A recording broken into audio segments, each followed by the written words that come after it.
Welcome back to the Love Your 9 to 5 show, episode number 18.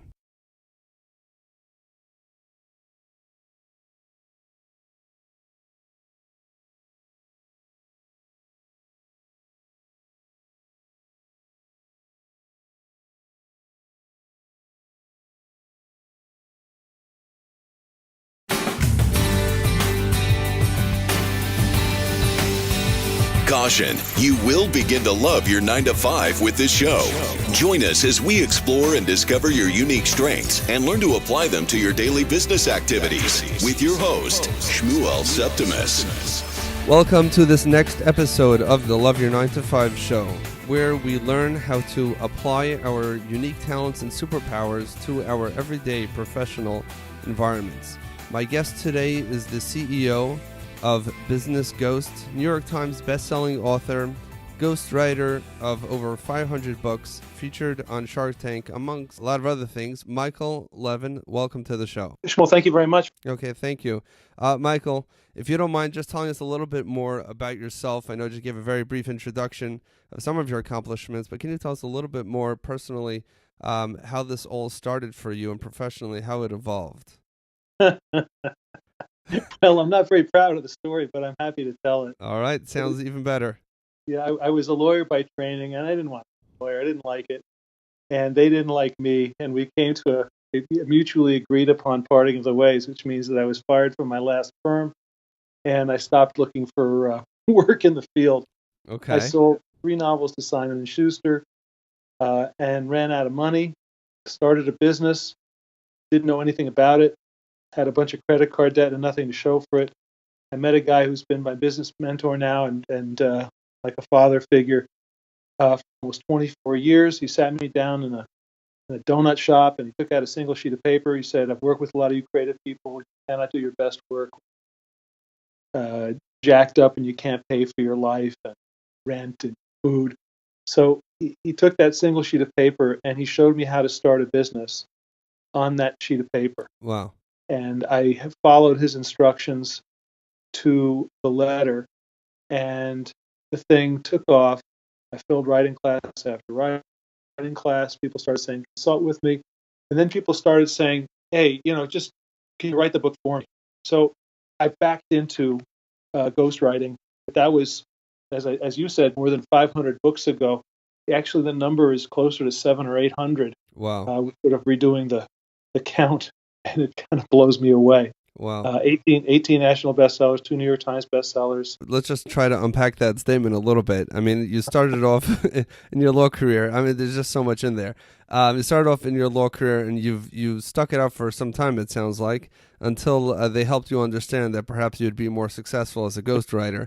What was that like for you? Why did you go there initially? Why the transition? Why do you think for yourself it wasn't a good fit? Well, I didn't like what I was doing. It was a corporate firm in Boston. The firm no longer exists. Okay. We had one client who had literally taken 5 widows of their life savings, which wasn't much, 20 to 25,000 each, which in the 80s, so that's probably 50,000 today. Wow. And he absconded with the money, and I spent a month writing a 30-page brief, and the judge let him off. And I think the last time we heard from him, he was running a restaurant in Pennsylvania. And, I was 28. I looked at myself in the mirror and thought, something, if this is what you do, this is what you're going to become. And I know there are other more noble areas of the law. I got to tell you something amazing. Well, just yesterday, you're seeing all these allegations about men and misbehavior in the workplace. Right. And one of the men who was accused, a really big name guy, his lawyer, I see the name of the lawyer and I go, oh my God, that can't be. And sure enough, it's a guy I went to college with who was sort of a counterculture guy back then, a really super cool guy. And now I'm sure he's super cool, but he's carrying water for a really sick, disgusting guy.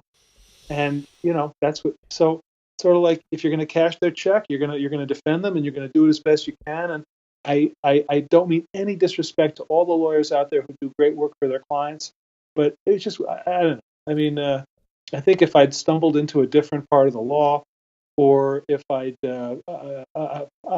can't say what, but I have an attorney. I was just emailing him earlier today. To summarize, basically, your job was not in sync with your values. You couldn't go to sleep at night knowing that you're letting people who you don't think are so innocent getting away with things because of your skills at defending them. Yeah, and I didn't like it, and I didn't want to be that guy. And the rest of it I found really boring, and I just didn't like the culture in law firms. And I just thought, something, this is ridiculous. And they could tell that I didn't want to be there. So Right. some things are not meant to be, and it's fine that was. Right. I understand. Now, going from the world of the cutthroat type of world of law that you're in, and going to creative writing and ghost writing, how did that transition come about? Is that something that you knew you had in you all along, or were you forced to just find something inside in order to pay the bills? Ghosting? Well, writing in general, books in general, and specifically. Oh, I mean, look, all I ever wanted to do was write books, and that's all I ever want to do still. Is I love writing. I mean, I just adore it. Time stops when I'm doing it. I lose track of everything else. The very first book I ghost wrote was for a cousin of mine who has since passed away, who was a Holocaust survivor, and one of the Jews Schindler had kept alive. Mm-hmm. And then in turn he kept Schindler alive after the war. Schindler was destitute, and this was a man who saved the lives of hundreds, maybe thousands of people. And Wow. my cousin was one. So we were at his grandson's bar mitzvah. He's up on stage crying. Everybody's crying. He's like, when I was 16 and in the camps, I never imagined blah blah blah. And his grandson, is 13 and has no idea what's going on. He's just sort of joking around with his buddies, which is fine. You're 13. Right. But came down and he knew I wrote books, and I'll never forget it. We just looked at each other, and we knew. And I spent the next 4 years, it was on and off, of course, but it took 4 years, and we got his memoir done. And Wow. and that was the first time I ghosted him. So. Wow. So that was the beginning of this career for you in your ghost writing career. Now, can you tell us, how did you end up on Shark Tank? What was that like for you? And how did that change your business, if it did? Oh, yeah. It changed everything. I had never honestly heard of the show until the night before I was interviewing the executive producer of the show for a client's book. And he's telling me about all these, about 40 minutes, and I'm feeling very less than because all I do is sit and type. And then he calls in, and then he turns to me and says, let me turn the conversation around. Have you ever thought about applying for our show? And I looked at him like, are you nuts? And I said to him, I don't think my business is sexy enough. It's just me in a room typing. Right. And he said, I disagree. He said, I think it is, and I want you to go. So if the executive producer wants you, so I didn't have to go through there are 30,000 people trying to get on that year. This is season 3. And there were 35 people aired. And I was one of them. I felt like I had been miniaturized and shrunk and stuck in my television. It was sort of a television set. It was sort of a weird experience to go into the tank. Mm-hmm. And on the one hand, this is not a business that requires that kind of financing or investors. So I didn't really need the money. But on the other, the exposure was just, priceless. So I did not get a deal. It's frustrating to get rejected. I've never seen my episode all the way through. But my business is probably 4 or 5 times bigger than it was. And more than that, you remember, I'm a failed lawyer who's a writer guy who's kind of a failed writer who sold a bunch of stuff but couldn't really sustain a living from it. Now I'm basically, doing other people's writing. So I always had this sort of stigma in my mind about ghosting. And these guys paid me such respect. And they said, you've done what 0.001% of writers have ever done. It's just to turn your avocation or your passion into a business. And they were so respectful that it transformed the way I saw myself as a business person.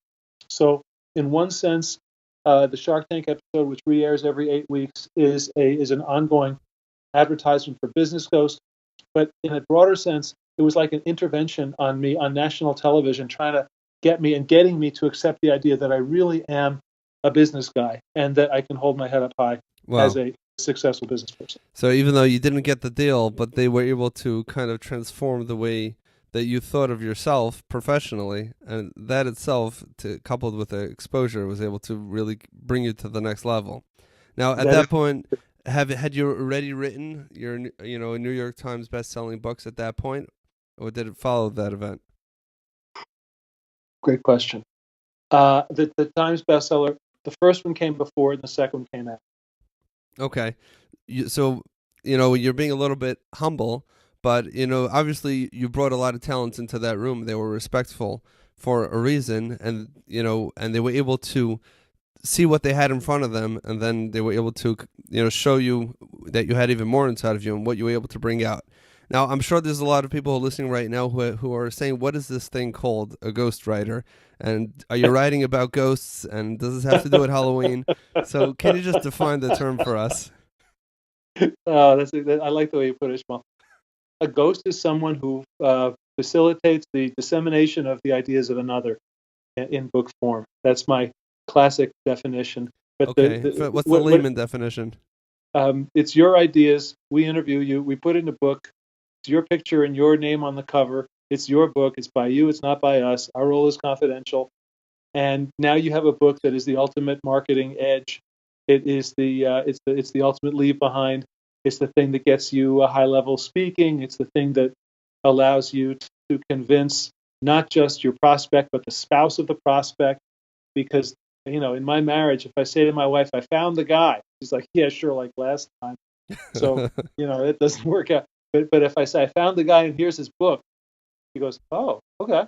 And so there's nothing like a book to convince people that you're the person. And in the internet era, everything becomes a commodity. Every business, every service provider, every professional, because the buyers have so many more options than they ever did. They used to have only people who were within, half an hour driving distance, and now they've got the whole universe, the whole world that they can choose from. So the question is, how do you decommoditize yourself?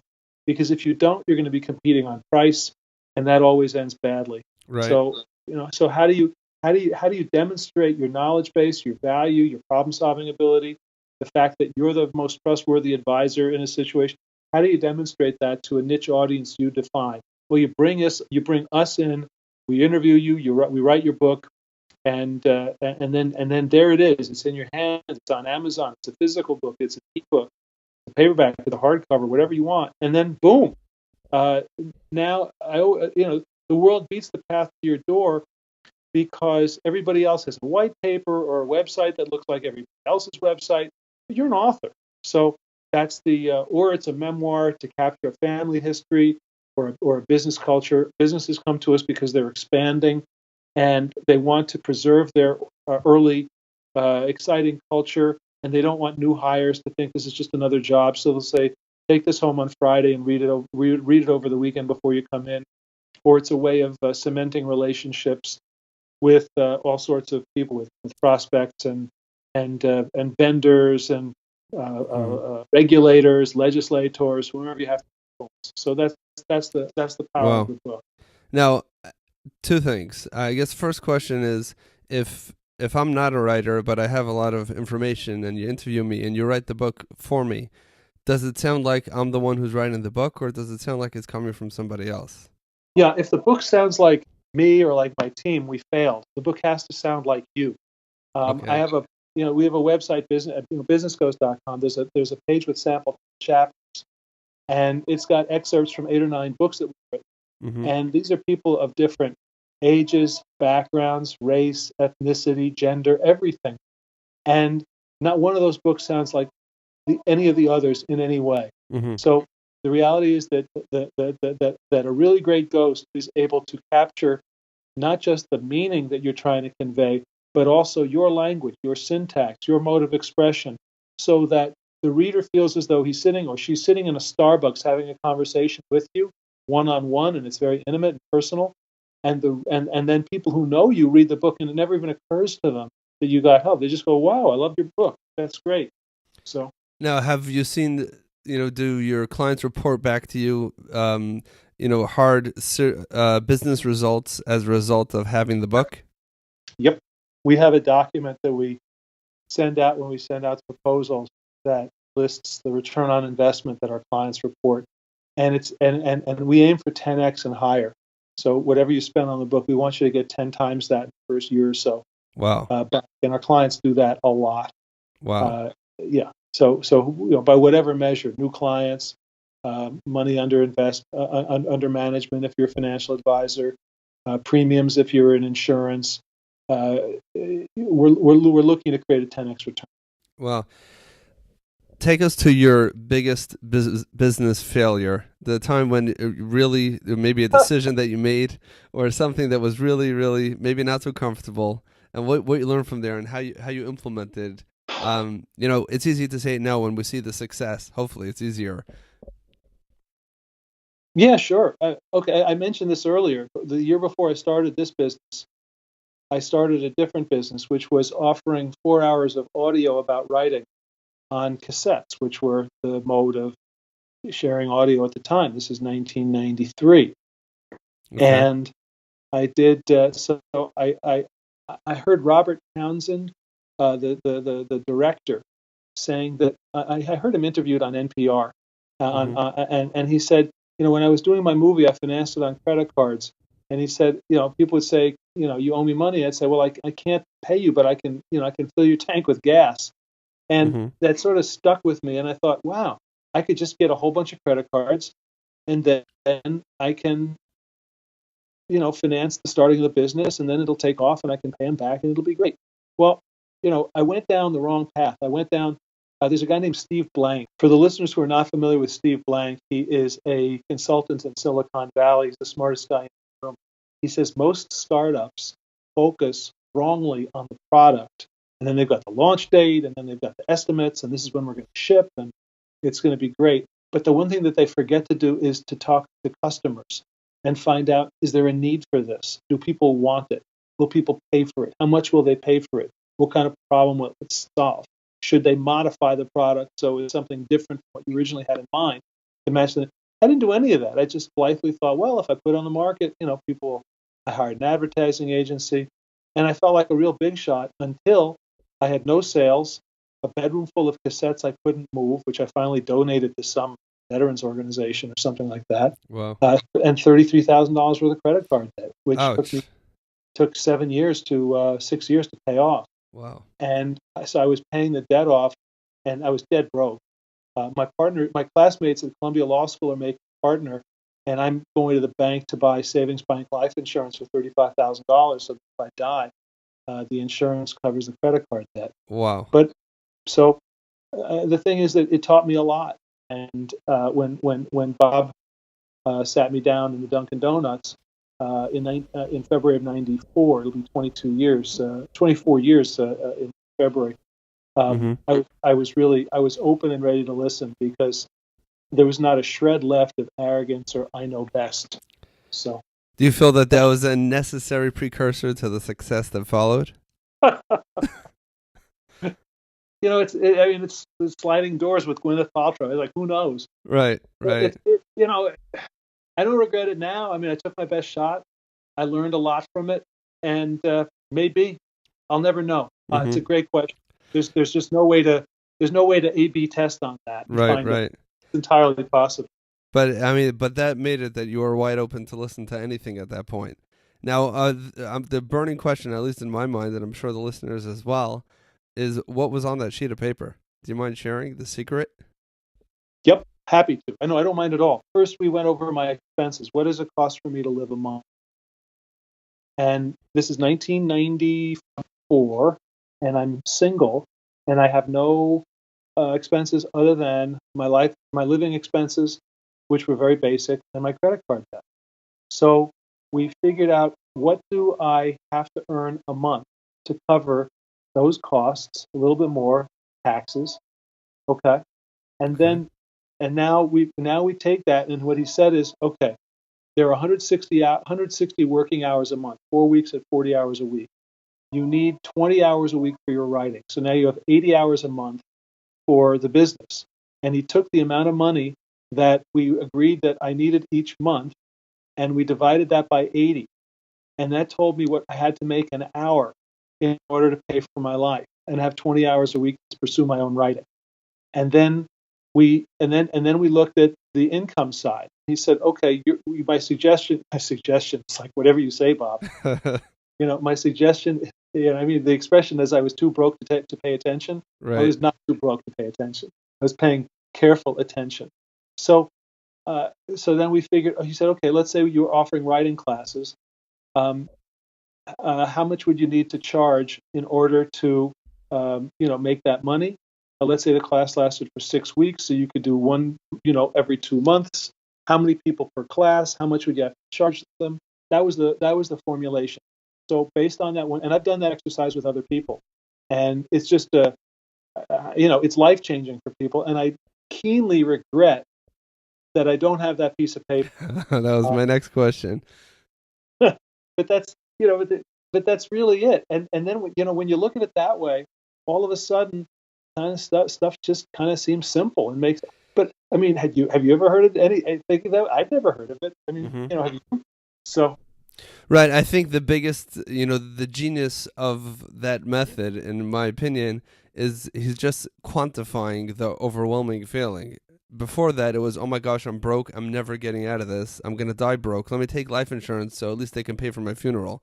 Now it's a whole different perspective. This is exactly how much it costs to make a month. This is how much I can, make a month. This is how much time I need in order to get out of this mess and not just to survive. You can take the luxury of those 20 hours that you need to move your business forward, and you're just quantifying it, and now we have a real plan. And I think the genius is in its simplicity and straightforwardness, that it's not just quantifiable. Instead of just keeping your head down and just working and slaving away, there's a very clear, simple plan. It requires, I'm sure, a lot of hard work to get out of it, but eventually you are very successful. Now, I know I'm taking a lot of your time here, and I want to kind of wrap things up over here.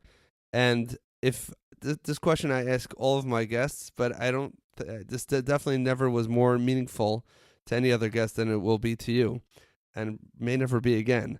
wow, well, So I just have to say that's a lot of pressure you're putting. it's a lot of pressure. But usually I ask them if you had to recommend just one book that you would recommend to the listeners that would help them be able to be as successful as you are. Success not being defined as financial success, but success being defined as working in an environment which they're completely in love with. As you mentioned earlier, you can write all day and just forget to go to sleep. If there's one book that can help someone, identify what it is and also help them apply it, or anything that could help in that general direction, if you had to pick one, which book do you think you would pick? Yeah, there's no question. The book is called The Dynamic Laws of Prosperity. The author is Catherine Ponder, Ponder. The book talks about the spirituality of money. Most people, and myself included, have the wrong impression about money, that it's not good or dirty, or it's not a good topic, or whatever, or they worship it. They put too much emphasis on it. So this steers you to an amazing middle ground where you understand the spirituality of money, the way God intended money to be used in society. The book is she's a Unity Church minister, and the book is pretty non-sectarian.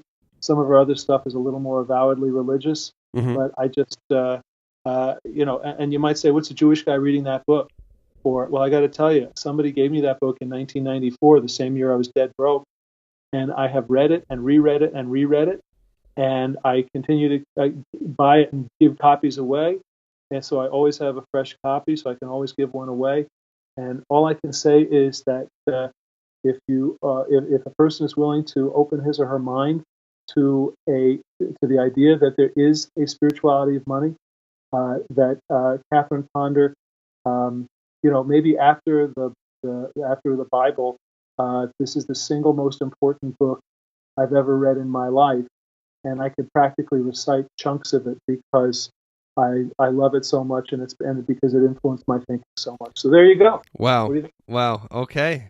I'm not familiar with that book, but I'm definitely going to add that to my reading list, and we'll definitely get to it.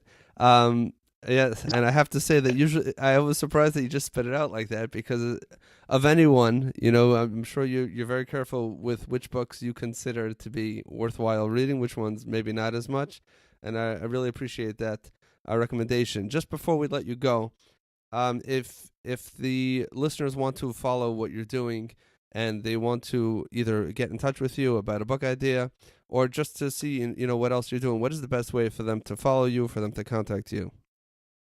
Have them go to Michael at Business Ghost, BUSINESS, like business, and Ghost, GHOST, like Casper the Friendly Ghost, Michael at businessghost.com.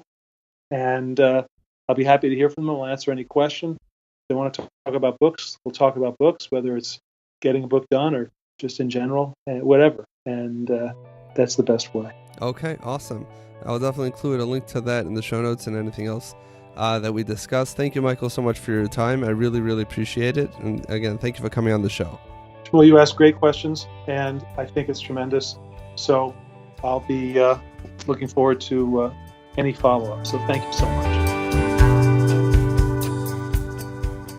What a great conversation with Michael that was. If you remember back in episode 16, we spoke to Pat Flynn where we mentioned the Will It Fly book, where over there too we spoke about how important it is before you create a solution for somebody else's problem, you find out if you really have the answer to that problem and if you're doing it in the right way, and most importantly, will somebody pay for it? On another note, a listener reached out to me and said that she began applying the MIT rule, the most important task that was mentioned in episode number 13 with Kevin Cruz. The MIT is that you specify the day before what is the one thing that if you only did that one thing, your day was a success. You write it down and you don't waver from it no matter what. And you get that done right away in the morning, and then you know that from there the day is only uphill from there. Have you implemented something that was discussed on the show, that one of the action items, or is there some other way that this show has helped you implement something in your business? Please do me a favor, shoot me an email at shmuel@shmuelseptimus.com and let me know how you have grown personally or professionally from this show. We will be sure to give you a shout out in a future episode. Wishing you tremendous success in making your working hours the most fulfilling hours of your day.